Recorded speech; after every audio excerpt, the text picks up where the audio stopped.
salut les pro surfeurs, comment ça va? Aujourd'hui dans cette vidéo, on va parler ensemble de comment réussir à prendre une vague seul. Si vous êtes devant cette vidéo, c'est que vous avez du mal à partir dans la vague seul. Donc je vais vous expliquer les erreurs, comment les corriger et quelques exercices à faire ensuite pour progresser sur le long terme.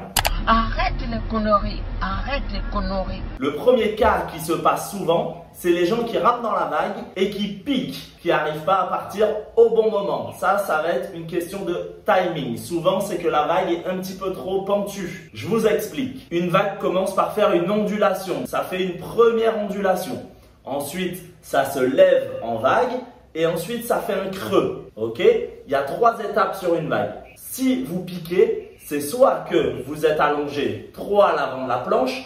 D'ailleurs, si vous n'avez pas vu la vidéo précédente, je vous mets le lien juste au-dessus. Donc, pour revenir, soit vous êtes allongé trop en avant sur la planche, ce qui fait que avec la pente de la vague, ça plante. Le deuxième cas, ça peut être aussi que la vague est déjà trop pentue. Ça veut dire que vous commencez à ramer trop tard, que la vague est déjà trop pentue. Donc, il faut aller chercher votre vague un tout petit peu plus loin au large. Comme je vous ai dit, une vague, ça fait une ondulation, ensuite une vague et ensuite un creux. Nous, notre but, ça va être de commencer à ramer dans la partie ondulation. Le but va être de ramer quand l'ondulation arrive. On va ramer, ramer, ramer, ramer. Une fois que la vague va être créée, on va se mettre debout. On va descendre la vague debout. Et une fois arrivé en bas de la vague normalement doit être creuse. Ok, ça c'est l'étape qu'il faudrait faire. Souvent, vous, je pense que vous ramez quand la vague est déjà vague. Ce qui fait que vous ramez, ramez, ramez, vous mettez debout. Et au moment où vous êtes debout, la vague est déjà en mode creux. Et bam, vous allez piquer. Et des fois, vous n'allez même pas avoir le temps de vous mettre debout.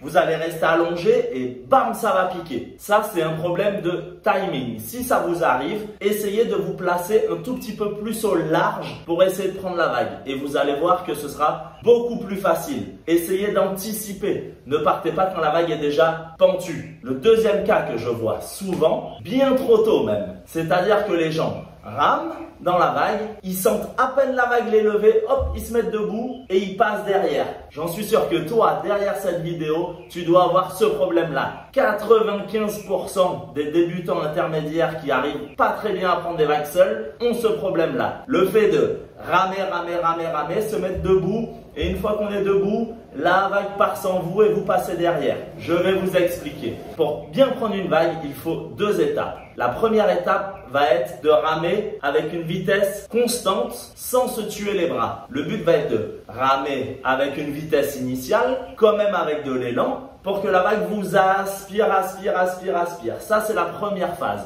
Ensuite, il va falloir changer de cadence de rame. C'est le tips. C'est le plus important. Changer la fréquence de rame. Je vous explique. La vague arrive. On rame un bras après l'autre avec une vitesse initiale. Une fois que la vague vous touche les pieds, donc vous commencez à monter dans la vague, non, on ne se met pas debout. On change de cadence et là, on commence à ramer plus fort pour pouvoir la descendre. On rame, vitesse initiale, la vague vous lève. Une fois qu'elle commence à vous lever, n'exagère la cadence de rame. Et ensuite, on se met debout. Vous, derrière cette vidéo, je le sais pertinemment, quand vous sentez que la vague vous lève, bam, vous vous mettez debout. Non, on rame jusqu'à temps d'être parti dans la descente. Et une fois qu'on est lancé, là, on peut se mettre debout. Pour vous aider, vous allez pouvoir travailler déjà sur la fréquence de rame. Ça, c'est vraiment très important. Il faut vraiment différencier la vitesse initiale que vous allez prendre à la rame et l'accélération pour partir dans la vague. Pour le premier exercice que vous allez faire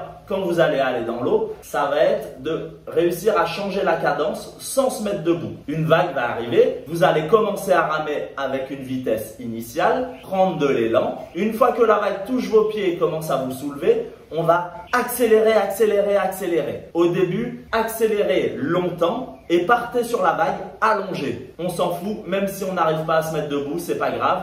Moi, ce que je veux, c'est que vous compreniez le timing de quand accélérer pour pouvoir partir dans la vague. Donc, on rame vitesse initiale, une fois que la vague vous lève, on accélère, on accélère, on accélère et on part dans la vague allongée. Ça va être le premier exercice à faire. Une fois que vous allez réussir à prendre 90% de vos vagues à la rame, on va essayer de rajouter le take-off. Donc réussir à se mettre debout. Dans cette étape-là, on va essayer de avoir une rame initiale comme vous avez appris dans l'exercice qui est maintenant acquis. Une fois que vous avez votre rame initiale, la vague vous lève. On va rajouter 3 coups de rame, voire 4 coups de rame un peu plus toniques et ensuite se mettre debout. Ça va être le timing à choper pour pouvoir se mettre debout et faire cette descente debout sans rester collé en haut de la vague. Donc vitesse initiale, une fois que la vague vous touche, 1, 2, 3, 4, boum, debout. Et là on descend la vague. Voilà pour les 2 exercices à faire pour réussir à prendre une vague seule. N'hésitez pas à l'essayer. N'hésitez pas à me dire d'ailleurs en commentaire